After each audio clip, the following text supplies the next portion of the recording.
Okay.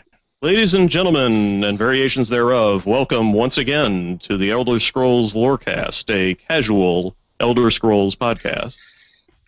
I didn't ask you guys what order you wanted to announce yourselves in, so we're just going to do it. I'm just going to start. My name is Chris Nelson, probably better known as Rotten Deadite. With me today are... I'm Cody Higgy, also known as Ordo Corvus. I am Putnam, and being the third, that makes this an enantiomorph. I am Pilaf the Defiler. I love the Power Glove. It's so bad.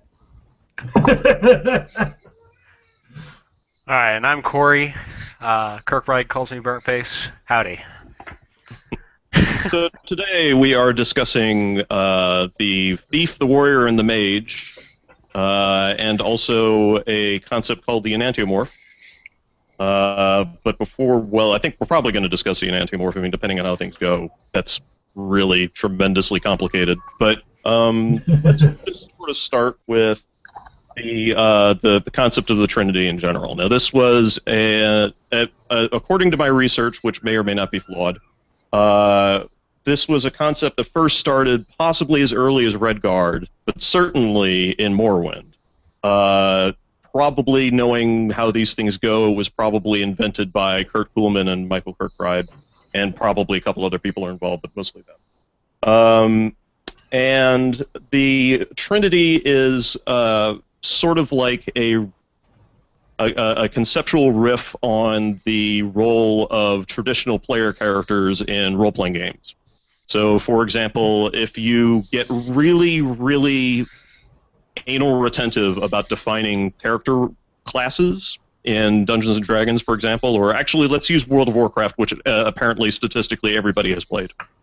You've got basically three types of classes. You've got the tank, you've got the DPS, and you've got the healer.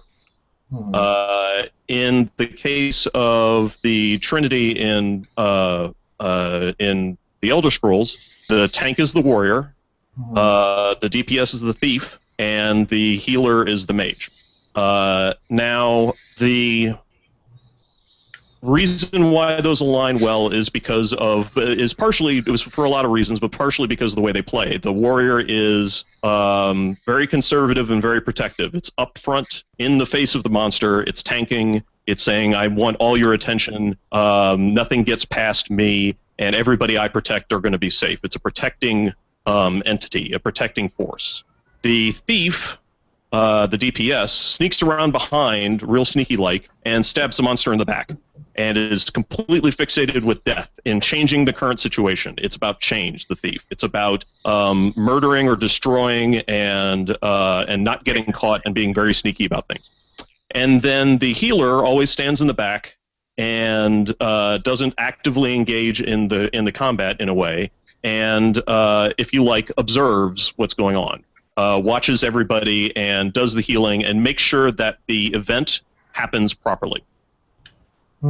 Now, the Trinity also is also referred to by another set of terms in the Elder Scrolls community, which is aside from the thief, the warrior, and the mage, it's also the king for the warrior, the rebel for the thief.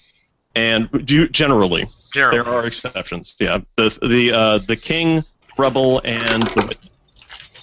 And this gets us closer to the enantiomorphic event, which is an interaction between these three characters that produces a result of some kind. And that result and the specifics of the event are myriad and varied and complex, and we're going to, at some point or another, try to list off as many as we can.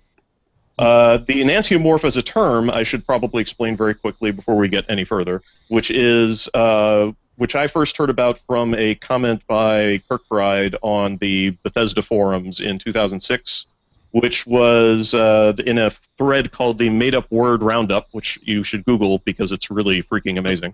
And it's one of the best threads ever. Yeah, and he defines the enantiomorph as, I found this in a really, really weird dictionary, which chose to explain it as, quote, a merge dichotomy. This is, by the way, before the days of Wikipedia when you could just type something in and Google would tell you what the hell it meant. In the Elder Scrolls, the enantiomorph is most commonly used to refer to the really, really weird mythic figure of Arctus who is Septim. We're talking about Talos here, for those of you at home. I'll allow others to play with this until I get back to it, as there's some good takes that certain lore masters have on the enantiomorph. Well, people sat down with that and analyzed the bejesus out of it, and if you're at all familiar with the Talos myth of the creation of Talos and Tiber Septim, you'll know that Tiber Septim, or Talos, I should say, is an amalgamation of arguably 3, but almost certainly at least 2 souls. Zurin Arctus, the Mage, Hilti Earlybeard, the Thief, and Tiber Septim himself, the Warrior. Yeah, or Wolfheart. Yeah, again, whichever. It's really complex, and unfortunately not tremendously well described, which has been something that we've been, as a community, been trying to work on. At least one's yeah, true. So, and then also we have, as far as the enantiomorph goes, we have another post later on that Kirkbride makes where he's talking about the elements of the enantiomorph, where there's Nirn, the feminine land freedom catalyst for birth, death of the enantiomorph, Anu and Padme, the enantiomorph with requisite betrayal, and ****, the witnessing shield thane who goes blind or is maimed and thus solidifies the waveform. And the bliming and maiming creates what he calls the final decision. And that question mark was a bit of a thing for the community for a while in what we call the Amaranth Hunt, which I was involved in, where we were trying to figure out who could have witnessed the Anu Padme near event, and that ended. It ended. There was an answer. There was an answer. We're not going to go into it today, but it was complicated. So I think what we should probably do at this point is just try to name as many enantiomorphic events or enantiomorphs as we can. So I'm going to go with from left to right on my screen here. Aether, do you want to start listing stuff off? Yeah. The Tribunal. Good. Tribunal. We're talking about Vivek, Sothosil, and Almalexia. Who are? Vivek the Thief, Almalexia the Warrior, Sothosil as the Mage. Okay. Cody, you want to go next? Well, I was going to say the Tribunal, so now I'm having to think about it. See, I've got one that nobody will think of. I just made it up on the spot practically, but I think it might actually work. Okay. I'm waiting for others. Oh, okay. I'm going to think this one through. Well, Josh, you're next if Cody wants to wait.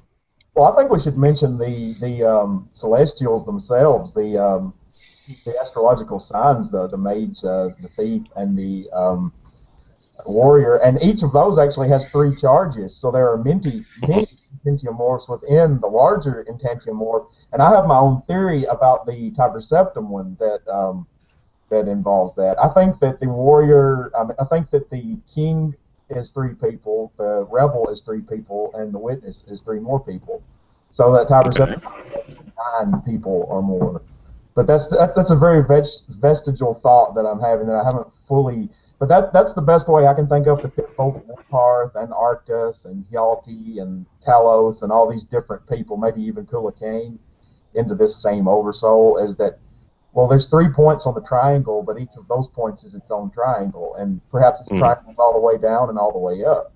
Perhaps it's almost like quantum physics. It gets very complicated. Well, the quantum physics waveform is something that Kirkbride referred to a few times when trying to explain the enantiomorph, which is the idea of the oscillating waveform. I'm not going to try to explain quantum physics on this podcast because I'll fail. But the idea being that the particle wave is the dichotomy, the rebel and the warrior, and then observing the particle is the observer, which then collapses the waveform and makes it do a definite thing instead of a lot of possibilities. It instead performs one specific task, and that's kind of, I think, kind of the main role of the mage or the observer is to make sure that the rebel and the king don't constantly oscillate, and in fact one wins and one loses. I'm going to say this one just to irritate my good friend Evan Smith, but Tullius, Ulfric, and the last Dragonborn is the observer, king, rebel, observer. Mm-hmm. So you're talking about the Civil War in Skyrim. Yeah. Mm-hmm. I'm glad you mentioned that because I was actually going to ask later for examples from Skyrim. Yeah. So I would also like to mention, Putnam, do you have anything? Glarthir, Thamriel, and what was the third one's name? Thurindil from Oblivion. The three insane Bosmer who happen to be around. Whoa. There's three insane Bosmer. Thamriel is very much mystic-minded. She talks about things that she sees and such like that. Glarthir is very much, shady fellow, wants to kill people all the time for going behind his back. And Thurindil just kind of talks about itchy clothes and fish, I guess. But that's a good one. I did not know that one. That's really good. I didn't even think about it until a few seconds ago. I should mention that Glarthir thinks that there's 3 people who are plotting to murder him. Ooh. Yeah. That's good. Ooh. So, okay, but who was the big fan? Who's the? Well, he's not crazy. He's just a bit annoying. No. He's got a funny hair. Yeah. He's a dumb kid. Like, oh, I worship you. So Morrowind, I should say, is probably, I spend a lot of time analyzing the crap out of Morrowind, so maybe I'm biased here, but Morrowind probably has the most clear examples of the enantiomorphic relationship. Oh, yeah. Aside from Almcivi, which we've already mentioned, Vivec, Sothisil, and Almalexia, we also have the 3 great houses of Morrowind, which would be Redoran the Mage, Hlalu the Thief, and Telvanni the Mage. Also, the 3 vampire clans that you can join if you become a vampire are divided up pretty clearly into Thief, Warrior, and Mage factions. Mm-hmm. Yeah. And the Imperial factions are also... How would you divvy this up? The Nerevarine, the Empire, and Dagoth Ur. Or maybe the Nerevarine, Dagoth Ur, and who? The Temple? I'm trying to think of a good match here. I've read one. See, I would go with the observer for... If I were to divvy that, I would go with Nerevar, Dumac, Dwarf, and Dagoth. Yeah, okay, that Yeah. works. Or confrontation. Well, I think the Nerevarine is involved in a few. Nerevar. Yeah, actually, I would probably argue for Alandra Sul for the witness for Nerevar and Dumac.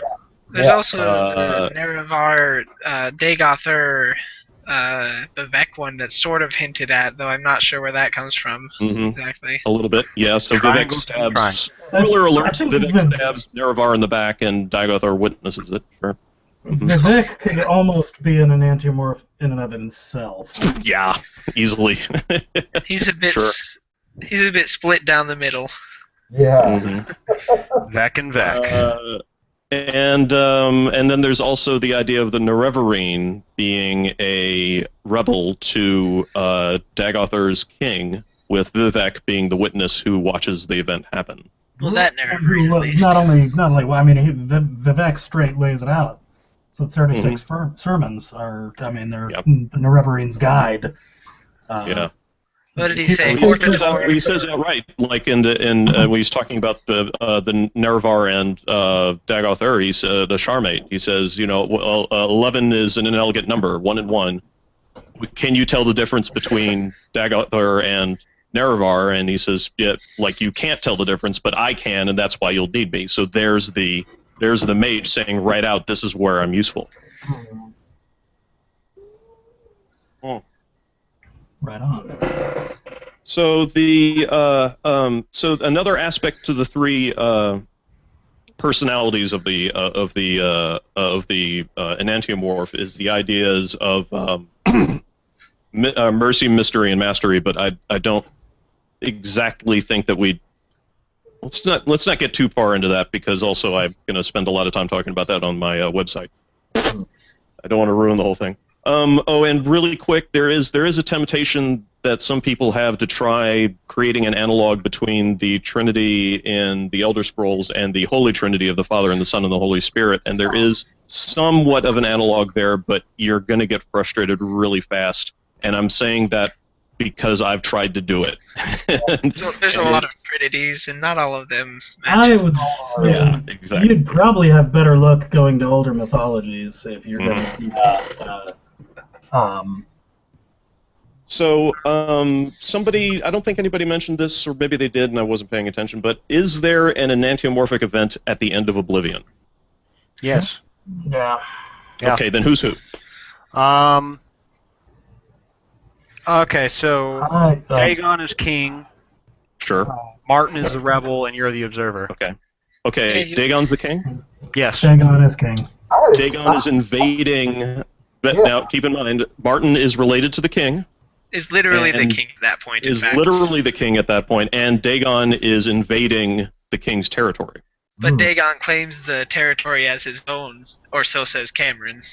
Well, that's a different opinion. How far off the rails into crazy fan theory do we want to go here? All the way. Clear off the rails, dude. Clear off the This is an rails. Okay. antiomorphs. We're going. Let's go deep here.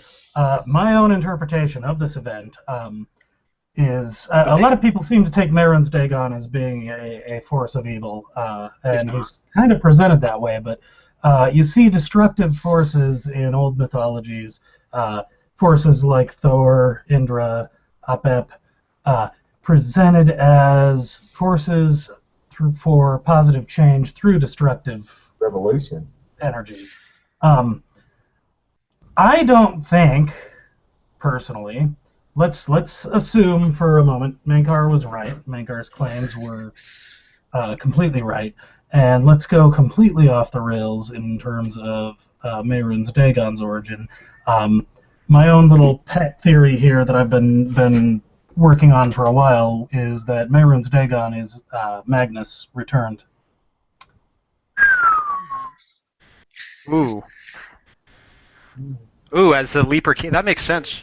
Who leaps higher than Magnus? None. He left. Ooh. Leaped through the infinite expanse and just left. He was not. My head hurts. He was not there to claim Nirn as his own. He was there as a knight, as an agent of his lord, to restore his lord to power in his own realm. I like that hurts. the enantiomorph between. Yeah, that's an interesting one. You're gonna have to think about that for a while. I'd like to talk to you about the three enantiomorphs that are in Oblivion. Hold on, before we go there, can I just say for a second that kind of Mehrunes Dagon, he completed his mission, even though he was defeated. I'm doing air quotes right now, and I can't see them. Okay. So, whether or not Martin Septim is the king or the rebel, it's almost interchangeable. But, and I don't know if the champion can be anything other than the observer. I mean, I'm second guessing myself here. Maybe he could be the king. I kind of When you meet him in you. Skyrim, when you meet Sheogorath in Skyrim, he's blinded. He appears to be blinded. He appears to have blind eyes. He's literally blinded by the event, apparently. Which Good insane too. one. Good one. I like that. That's true. That's a good one. So, I don't know which is which, but what I do know is that Mehrunes Dagon completed his mission. Well, he completed upsetting. He did change. He completed his mission of changing Akatosh's little pet Kalpa. Sure. Yeah, I could buy that. Stirred That's a pretty things up, reasonable sure statement. enough. He successfully led a revolution. I completely forgot. Geez, man, I should have mentioned this at the very beginning. Another central part of the rebel king and thief is the tower. Yeah. Which is the what we're talking about here is that the king is said to protect the tower that the rebel, the thief, is invading, to either topple the king from the tower or steal something from the king, which could be usually most people think of treasure, but that treasure could be knowledge or something. And this is actually really important because there's two major things that we talk about in the lore that comes from this. The first one being the idea of the tower at the center of the wheel and the metaphysics of Chim, which is that the rebel is the person attempting to steal the knowledge of Chim from the king, who is the godhead protecting his tower, which is the structure of reality. And this also goes into the concept of the prisoner, which is a great thing that we definitely have to talk about, because every single Elder Scrolls game, aside from the Elder Scrolls Adventures game, and I think Arena, possibly. Maybe Arena does too. But every single Elder Scrolls game starts with the main character, the player, as a prisoner of some kind. I think Shadowkey and Dawnguard and what is Dawnstar both start with you as a prisoner too. So. Yeah, so you are like in Morrowind. You're being delivered by the Empire, and Saint Jub, and then in Oblivion you're breaking out of jail because you've been thrown there for whatever reason. But the Dunmer across the road assures you that you're going to die in here. And then in Skyrim, you've been picked up for what I assume is horse thieving or something. Who knows? You're crossing the border illegally.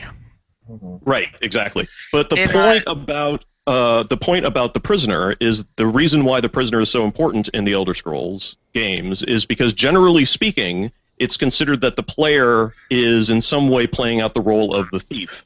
And the reason why the prisoner is more powerful than the thief is because while the thief has to break into the tower, the prisoner is already in it.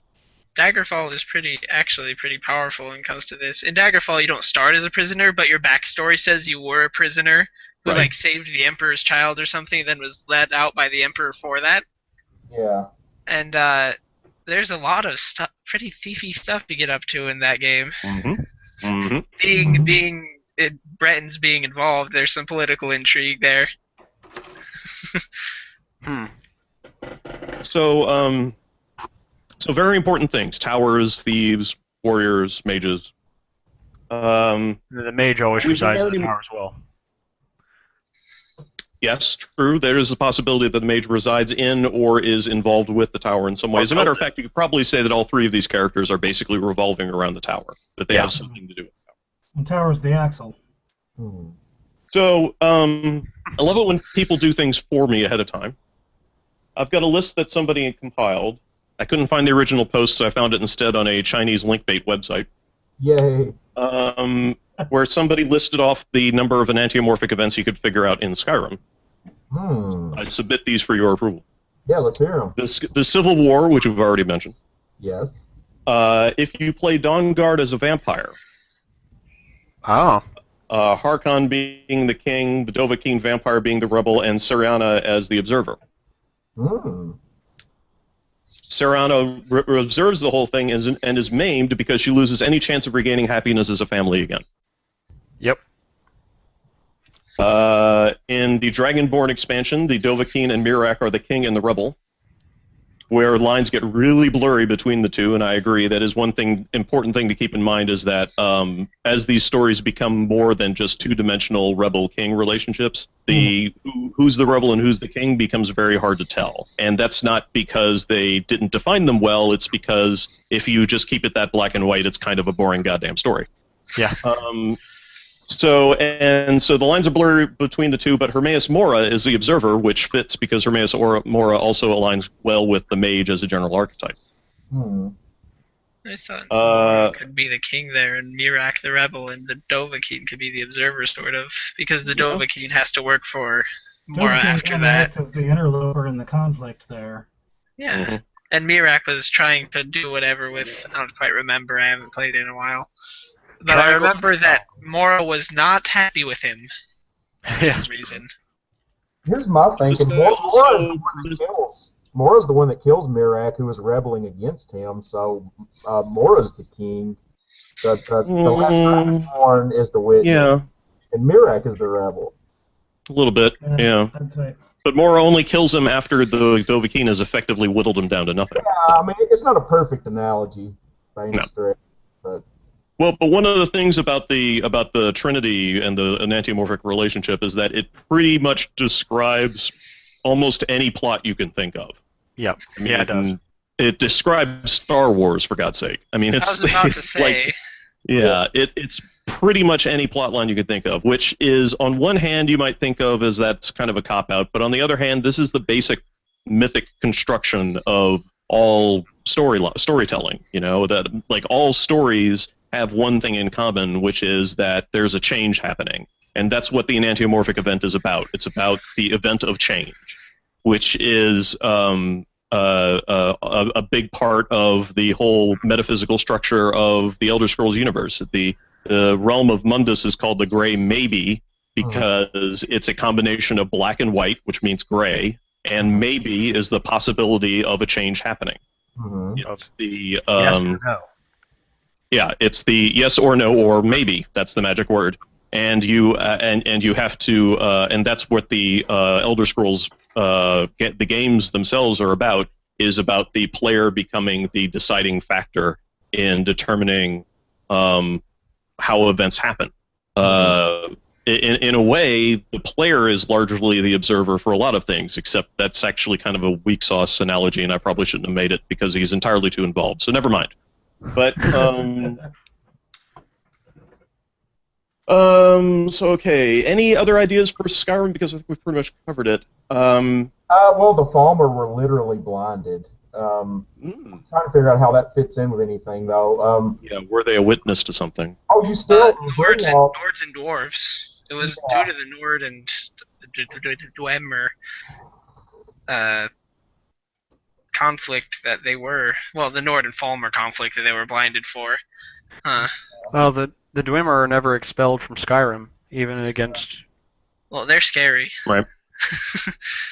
I mean, the Well, Nords are That's scary. because the Dwemer were part of Resdania when the Dwemer and the Chinmer lived as one to rebel, to fight off and rebel against their occupation by the Nords. I don't recall the city-states of Skyrim being a part of Resdania. They were Dwemerith at this time, I thought, all by The themselves. city-states of Skyrim. Yeah, they actually warred against each other. The Nords in the Great War between Resdania and Skyrim, they threw the Nords out of Morrowind. It wasn't Skyrim as a whole, though. It was like Eastern Skyrim, because he's right. There was like this weird thing going on in the central plains of Skyrim where different Nordic jarls were fighting over like the dwarven materials and stuff. But there was definitely a strong military force that occupied parts of what we would consider Morrowind. I've got another one. There's the Dragon War. The rebels would obviously be the Nords. The dragons would be the king, including Alduin. And I think maybe either the gods or Kine or the Elder Scrolls, the witness. The Elder Scrolls was the witness. Yeah, the Elder Scrolls the witness because it saw what happened and you can like use it to see. You can go back and That's true too. Yeah. Or maybe just No. Time itself is the witness. Time is the witness. No, it has a the wound. Snowthroat is. Time is wounded. No, the Snowthroat is. Snowthroat. The Snowthroat is. Yep. Yeah. That's a good one. I like that too. Yeah. I guess since it's time, time, dragon, whatever, same thing. Yeah. Yeah. It could be. Yeah, Akatosh is the witness. Could be. Because he's wounded, he's maimed and blinded, but through the Elder Scroll he can still see what happened. Cody or Josh, before I rudely got you guys off topic about my aside about Dagon, what were you guys going to say? I don't remember who said what. In Vanilla Oblivion, I can name 3. At the beginning of the game, you witnessed the king being murdered. He's murdered. Myrtle. Myrtle the turtle. The rebel is not Cameron himself, but he is like an arm of Mankar Cameron. So you could say that Mankar Cameron murdered the Dragonborn. So that is Uriel was the king. Mankar's agent was the rebel, and you're the witness. And when you go into paradise, you are accompanied by this high elf man who regrets his actions, who is the witness as you murder the king, Mankar Cameron, and his tower, which is paradise, collapses around him, and you have his amulet. And then there's the final one where I would have put Dagon as the rebel, but you're right, because the rebel is the one that does the killing, so Akatosh is the rebel, Mehrunes Dagon is the king, and you are the witness. So there are actually three major events in the main plot of the game. And what about the crazy Bosmer? That's not, well, I said in the main plot. There's all kinds of little trinities going on. I mean, you could say Knights of the Nine, there's an Entantiomorph event, you know. Sure. And you could say that in, definitely in Shivering Isles, there's a very... Dark Brotherhood. There's a very... Dark Brotherhood, too, yeah. Look at Leaf from the Chance. Yeah. So there's a lot of stuff going on. They play with that a lot. I think they purposely put lots of that into the storytelling to see if they turn towers and stones into... Or, no, wait, I actually don't know the chronology in this one. Did they turn towers and stones into a gameplay mechanic, or were the towers and stones from the gameplay mechanic? You're talking about the Numantia Intercept? No, not Numantia Intercept. Is it? Yeah. Where they're talking about the towers, Snowthroat being one of them, and Walk's Brass and all that kind of stuff. To the best of my knowledge, that concept had never shown up in any game or anything like that until Kirkbride mentioned it in that text. Yeah. That's not to say that they weren't in the games, but they weren't named as that in the games. And the way he wrote about it, kind of like, and in a conversation, I have a log of a conversation between him and Kurt that sort of allude to the idea that Kuhlman kind of already considered that to be the case, that there were these towers. And Skyrim just sort of hadn't really put a name to it. And online just sort of went crazy with it. It just shoves it down your throat hardcore. It's like, there's lots of tower lore in ESO. There's tons. It's all relating. By the way, if anybody out there is watching this video, if you haven't started playing Elder Scrolls Online yet, I was the biggest hater of ESO. Yeah, we all you were. would not believe how venomous I was about this game until I started playing it. It's freaking excellent. Their writers know what they're doing. Yeah, they really do. They really do. They got access to a world, and they really went with it really well. Yeah, I think everyone in here was on the hate train at one point, right? Oh, and then we sure. played it. Terribly. Yeah. And then we repented. So take it from us. I was going to say something, and then I forgot. Uh-oh. Oh, yeah. I find it funny how some of these ideas, these notions in Anthropomorphs, towers, and stones, and, the stuff always comes out, and it's always met with a lot of resistance. I noticed one, while I was playing online, just back in the beta, I think. You could construe the whole Mana Marco, whoever it was thing. I haven't played it in a long time either. As something like that. I honestly would not be surprised if we see the alliances of ESO as the story drags on, sort of portrayed as an anthropomorph event themselves. But the alliances themselves. One of them's going to become the warrior and stuff. Yeah. I guess the one that's supposedly led by the Nords, but is actually led by all Malexia, both of whom are very warrior-y, is going to be the warrior. If I were to guess at one. Oh, she doesn't. Seems like a safe bet. She totally, she's just a religious figurehead. She's all powerful and everything, but she totally lets the Nord guy run it. He's in charge. But there's a tribunal. There's an Argonian, a Nord, and a Dark Elf. So they're really powerful. But the High King of Skyrim is the main guy. It's that way in all three of them, really. I remember I was going to say. They did too. One of the things that I know a lot of other people were really unsure about was this alliance, the Ebonheart Pact in particular.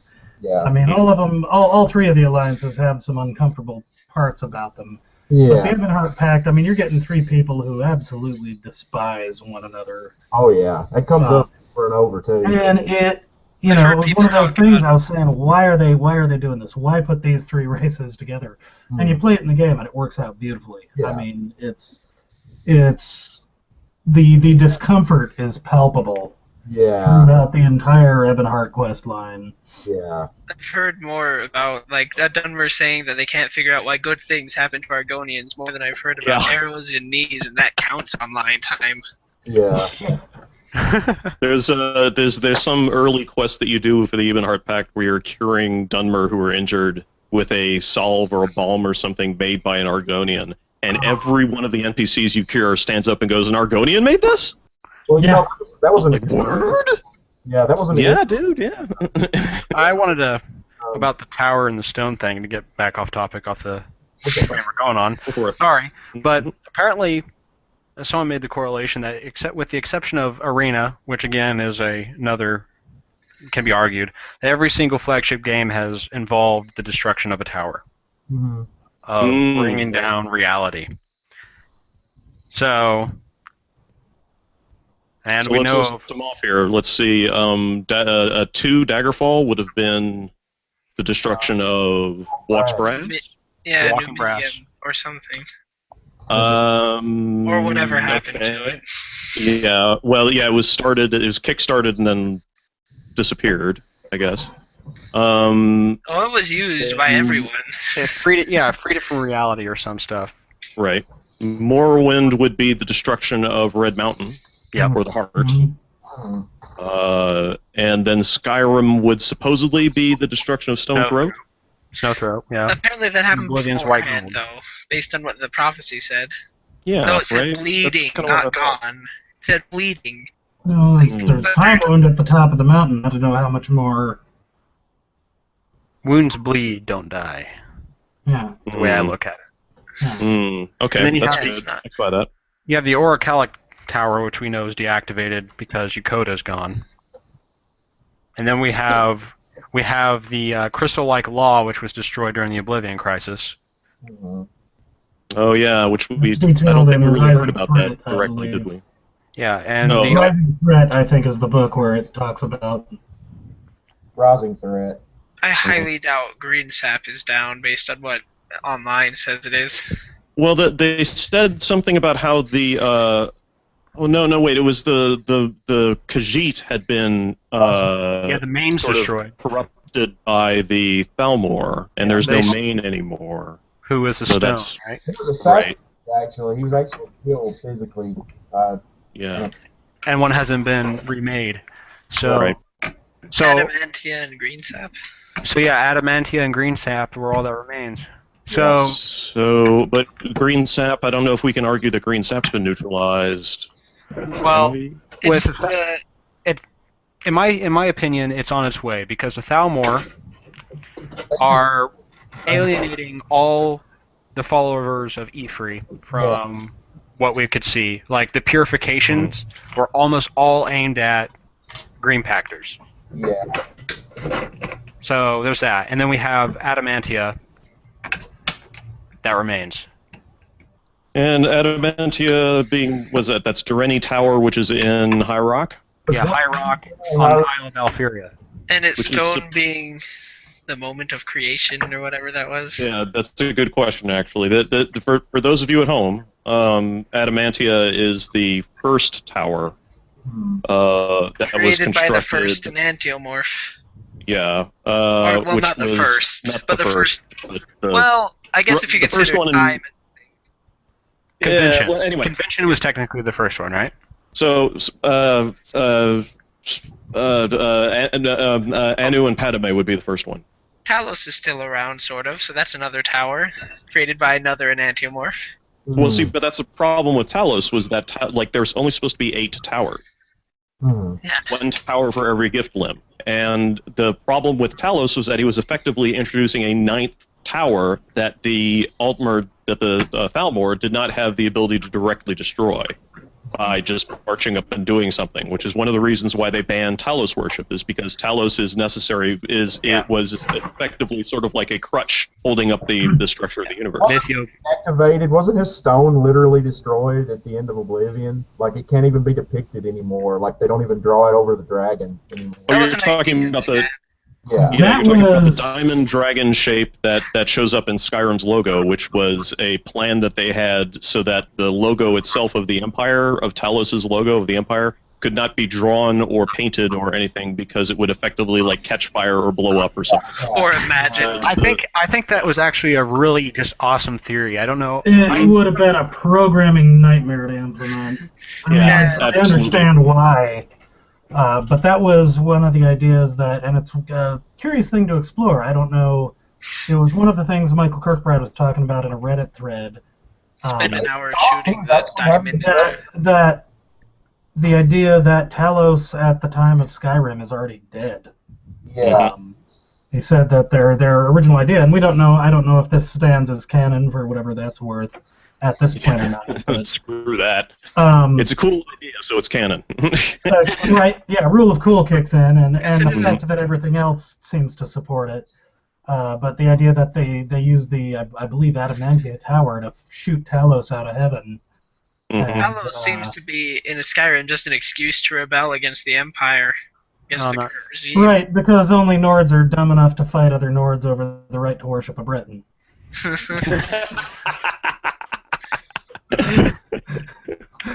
don't know. Shots fired. I don't know, because Talos has been described as kind of the metal casting between, on the wheel of the spokes that holds it all together. So wouldn't you have to knock out all the spokes before you can knock out? No, you just have to undo the screws. Yeah. That's true. I don't know, because you get into the mythiopoesis or whatever. So if enough people, if people stop worshiping Talos, then Talos ceases to exist. His power ceases to exist, and we know for a fact that a lot of Nords still worship him, and we know that a lot of Imperials still do. Well, Talius admits it himself. Yeah. In the quest that he's a Talos worshiper. Yeah. I mean, every single Imperial in the game almost will secretly admit to you at some point or another that they worship Talos. I mean, it's not even a secret, really. So the thing comes is that at the end of Skyrim, Titus Mede II is assassinated, a strong Colovian. And we know that the Nibelunians love nothing more than their tradition of the Eight Divines and Akatosh. So I believe it's only a matter of time that the Nibelunians come back into power and Talos slowly dies, if not by the White Gold Concordant, just by the traditions of Nibelune. Do you think that the Nibelunians were part of the background of the group responsible for assassinating the last Septim? The last Septim? No, I think... or whatever. The guy you kill at the end of... Spoiler alert, at the end of the Dark Brotherhood quest in Skyrim. Oh, do I believe Titus that? Mede. Titus? Do I think Titus Mede II are a part of killing him? Absolutely. You bet. Okay. You bet. Here's the thing, though. I don't think they're going to try to take the Mede dynasty off the throne, but they're going to do like the Elder Council did during the Septims, and they're going to purposely groom the little kid that is most like them. It wasn't Imperial. I think it's going to be an interregnum between bastards, in my opinion. It was Motiere who was the one who wanted to assassinate the Emperor. He's a Breton. Yeah, raise your hand if you killed him too. It's from Coral, because his ancestor was in the Dark Brotherhood quest line. Yeah, he was. That was blatant fan service. Yeah. I love that shit. I love it. I love it when they do that. I adore that. Nice. I didn't say it was a bad thing, just that it was blatant fan service. Running into St. Jub in the Soul Cairn, I was totally like, "Oh, this is such bullshit fan service," and I'm eating it up. Well, that's why New Vegas was better. You know what I love about the St. Jub quest? It involves a moral character, and you have to find things without quest markers. Yeah, that was. Yeah, that's. Yeah. Yeah. Just throwing that out there. Yeah. Our love or hating of quest markers. Right. Well, shit. This took a lot less time than I thought it would. Hey, we can go on. It's not too difficult a concept, and you really simplify it enough. It's 3 people who fit certain archetypes. Not 3 people, 3 things that fit certain archetypes. Are there actually any Anatimorphs that don't involve things that have much will or much thought? Well, you could argue that a lot of the Atata don't have much will or thought. Yeah. You could argue that, especially some of them like. Yeah, before the creation of Mundus, they in fact are actually planning out a pre-planned series of events. Like, they don't have any choice. Mundus has to be created every Arbic cycle because they have only the occupants of Mundus have something resembling free choice. I would argue. I would probably put down safe money that Bethesda developers would say exactly the opposite. But I like the theme of Mundus being the only place where free will exists. I know that Haskell in that one interview with who was playing Haskell then? I think Was it Ben Peterson. yeah, Peterson. I'm pretty sure it was Peterson. Yeah, they said stuff about like Oblivion politics and things that mortals have no comprehension of. But then again, he is Haskell. Even if he seems sane, he's still part of Sheol-Gorath. Mm-hmm. And there's also the concept of for example, a near random system. So you could say that the Arbus and Aetheris and Oblivion are all collectively part of a simulated chaotic system, sort of like a random number generator in a computer. It's about as close to seemingly random free will as you can get, but in fact it's just very carefully simulated. It is the dream of Anu, after all. Exactly, and Anu is Anuic. That's where the word comes from. So the idea of Anu creating something is freaking ridiculous, but then the idea of that something not being pre-programmed is a little easier to believe. I mean, the idea of the Arbus being a static repeating infinity is a little bit easier for me to believe and then you than realize anything else. I'm not sure if we went over too much about the blur between the king and the rebel. Like, who's the king and the rebel in the convention and Antiomorph between... Well, actually, I'm glad you brought that up, because that is one of the other aspects of the Enantiomorphic event, is that frequently, but not always, I'm willing to bet, but pretty frequently, the king and the rebel change places. So the rebel becomes the king, protecting knowledge or treasure or something, and then the king is knocked down to the base of the tower and becomes the rebel. Like, the Talos one, depending on where you put Wolfarth, or if you put Wolfarth. Yeah, if he's in there at all, yeah. Everything you just said goes hand in hand with what I was saying about Dagon as well. Oh yeah, true. Yeah, that Dagon could have been the king taking back what he used to be, or the rebel taking back what he used to be the king of, right? Or as I think, on behalf of the king, is how I would put that, is Magnus acting as Lorcan's right hand, his Darth Vader, if you will. That's actually kind of a Dagothur is Mehun's Dagon as Darth Vader is not comfortable. There's something that I saw somebody talking about on the Elder Scrolls lore forum recently, the subreddit, which I just wanted to tackle very quickly. It made me realize that I don't know how often this is discussed, but the idea of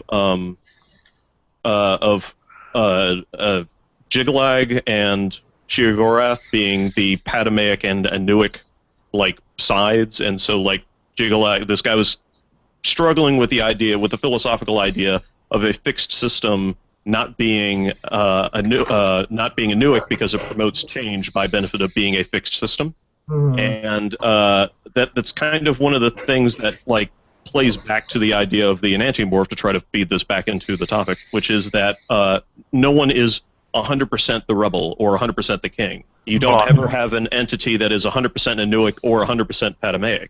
Have an image.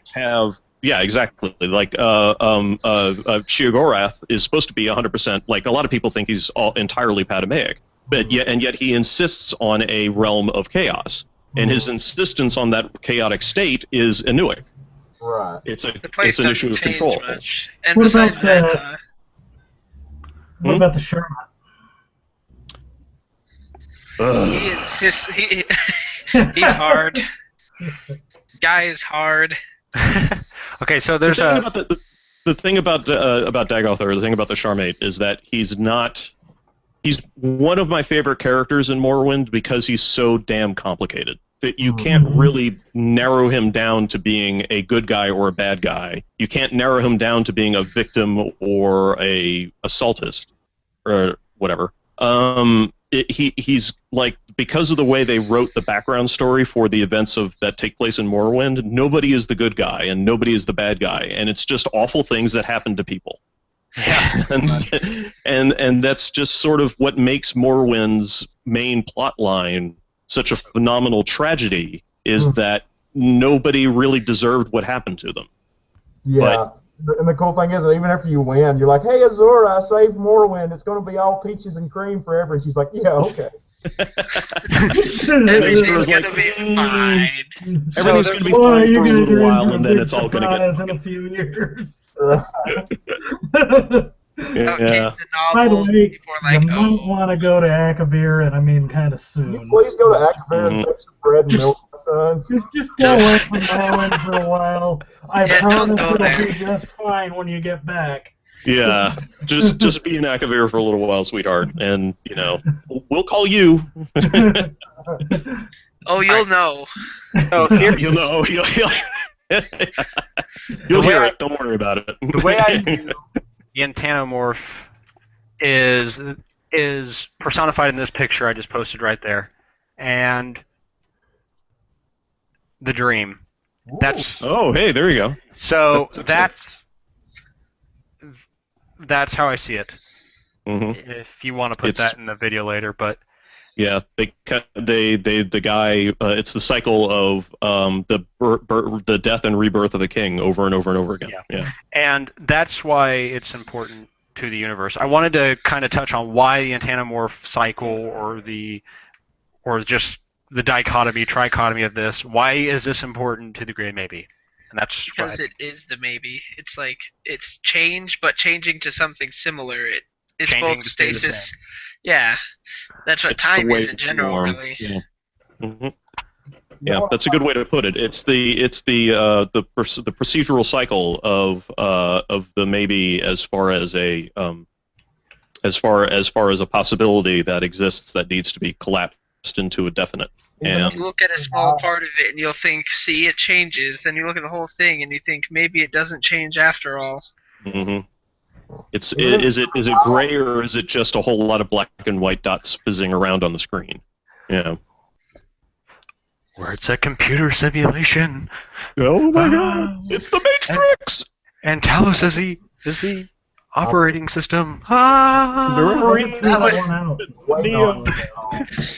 The way everyone seems to think of all these, the way everyone seems to like the Matrix so much about these kinds of things with Kim, and even in like other things. Anytime the true nature of the universe comes up when it comes to a video game, like in literature or something, you talk about the true nature of the universe, and that could be anything. But in video games, it's always, they know they're in a video game.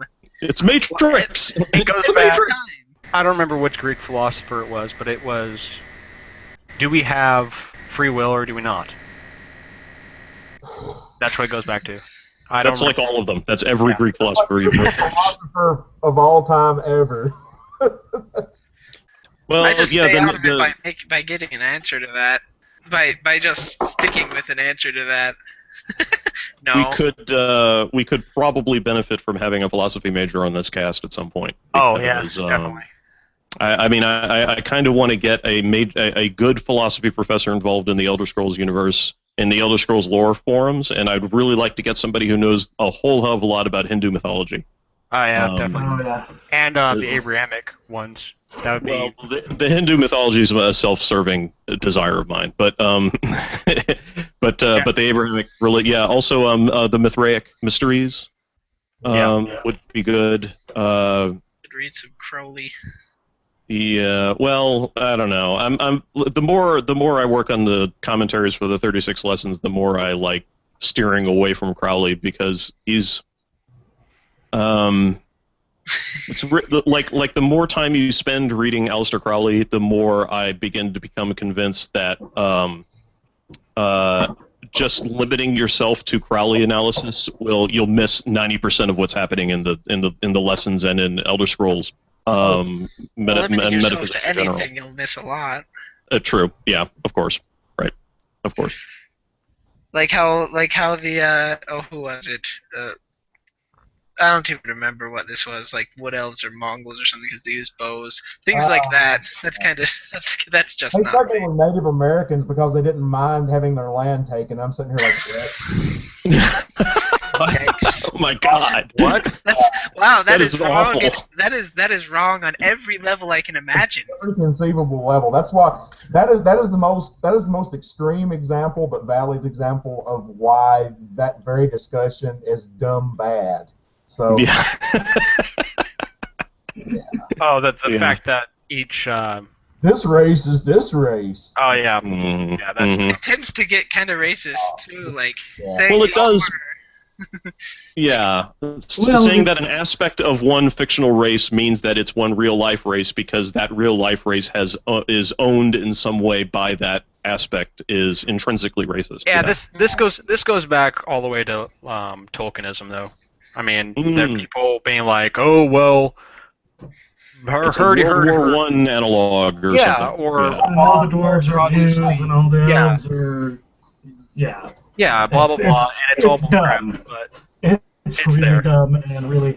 Well, the thing is, it's insulting to both the races, no, the it's real not life that. races, and it's insulting to the original work as well. It's Yeah. an insult to Because anthropology itself.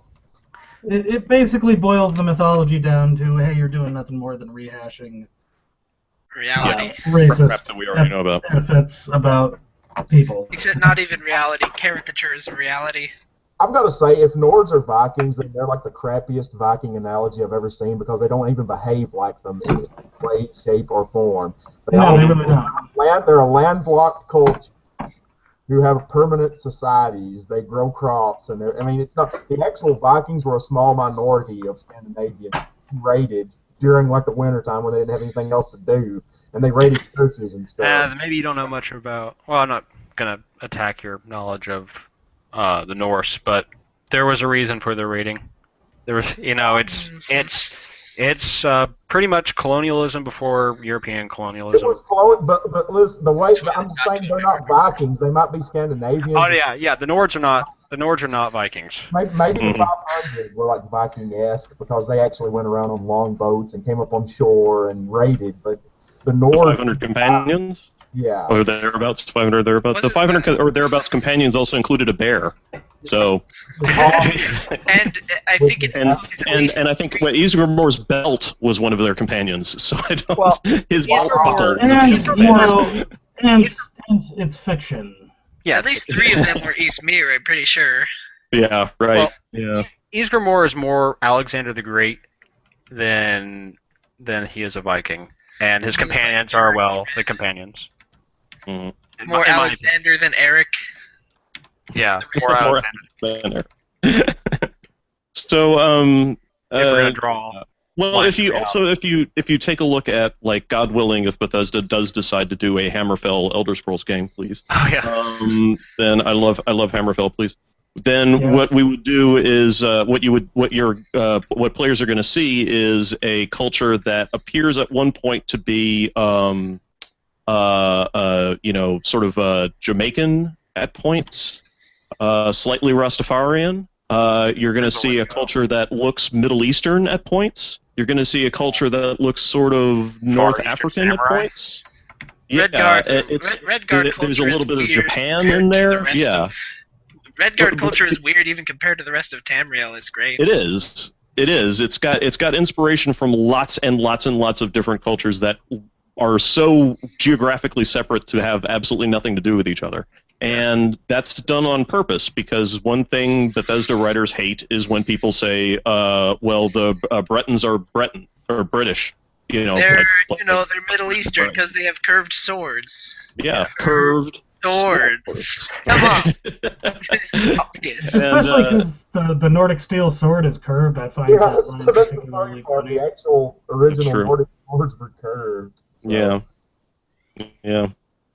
So, well, anyway, yeah. But that's just sort of, I don't know. That, I like the way Nords do hero worship. That's not related. Never mind. Yeah. No. Sorry, I got Another distracted podcast. by this. I got distracted by this talk of weapons and remembered Isgrimor's soup spoon. Right. Well, there's and anyway, but we're straying off topic again, and I suppose we could probably call it here. We've been doing this for about 40 minutes, so Yeah. I think it's pretty good. Pretty decent. Anyway, I think at this point, I'm sorry. Go ahead. actually, before we go, I kind of want to open this because I think it's been kind of my something I've wanted to do is I wanted to open up the forum to our viewers to ask questions because I want to do a kind of a Q&A at the end of these for like now on. So it doesn't have to be necessarily to the Entantiomorph, but just ask a question about something related to this podcast, and then we'll maybe answer it. So, and if anybody has any requests for future subjects you want discussed ad nauseum, etc., then we're more than happy to sit here and ramble for 45 minutes on pretty much anything you want. Yep. Yeah. This is an incredibly complicated, impossibly complicated setting, and there's plenty to talk about. Yeah, if you want us to talk for 50 minutes about Vivek's Wang, we'll do that. We do that for free. We do that on our spare time, you know. Stop by the Facebook group Elder Scrolls Lore and see lots of jokes. And most of us are on here from the TES Lore subreddit. Yep. And does anybody have any other plugs you want to do? I guess I'd send a shout out to the webpage I just launched last week, the new whirlingschool.com, which is a line-by-line and on occasion word-by-word interpretation of the 36 Lessons of Vivek. Yeah. So we're up to Sermon It's cool, 6. Guys, check it out. Yeah, if you read those books and you were wondering, like everybody does, what the hell is going on, then this website is for you. Has anybody? That was a milk finger, anyways. Has anybody ever plugged Lady Nerevar's Guide to Becoming a Lore Buff on these yet? Ooh, yeah, Oh, the ESO devs recently mentioned that in a blog post of theirs. It's phenomenal. It's really good. Yeah. It's on the Bethesda official forums. In the Elder Scrolls Lore, it's stickied at the top. Yeah. Maybe. Plug the Imperial Library. Down here, you can link all the stuff down in the YouTube video. Yeah, that's the comments below. Yeah, and also the Imperial Library. If the fastest way to become an Elder Scrolls Lore buff is just to sit down and get lost and just read and read and read and read and get lost. And play the game. How to become a lore buff? I'm sure we'd all have different opinions there. Like, how did you gain your knowledge? Like, we could each talk. We could do a whole podcast about how we came to the lore and how our methodology. Actually, it's not a bad idea. My version of that story is a tearjerker. I don't know if we want to do that. It's a little personal. I'm not sure I want to go there yet. Okay. Mm-hmm. I think Yeah. I started. I don't remember. Yeah, I think I'm not too proud. I'm not proud, and I'm not so proud that I won't admit that the first time I got into Elder Scrolls Lore was when I read this one blog, dude. I'll link it to you, which was the Metaphysics of Morrowind, which is an excellent blog that everybody should read, and then immediately start reading more stuff because it's very good, but it's only one version of the truth. Okay, so yeah, I'll make sure and link a lot of this stuff into the description of this podcast, and I think at this point it's probably safe to say that we're probably going to be able to bang out at least one of these a month is the schedule we're looking at, which is not a good way to become a millionaire, but that's the way we're going to do it anyway. Depending on how many people we can get involved, we could maybe do more. Yeah, it'd be nice. I know I've been knocking around the idea of doing like solo casts myself, like IFW did, which is it's a good idea when you've got something hot that you want to talk about and you just can't grab enough people. Then just start recording one yourself. Speaking of which, Icefire Warden, anytime you want to get on here or do another one, please do. Yeah. Yeah, I think his internet is a little weird, if I understand correctly. So that's a little bit hard for him to do. Well, still. Yeah. Please. Please, yes, please. So that's going to do it for today. Thanks for showing up, everybody who's watching this, and we will see you when we see you. Exactly. Goodbye. Bye. Sayonara.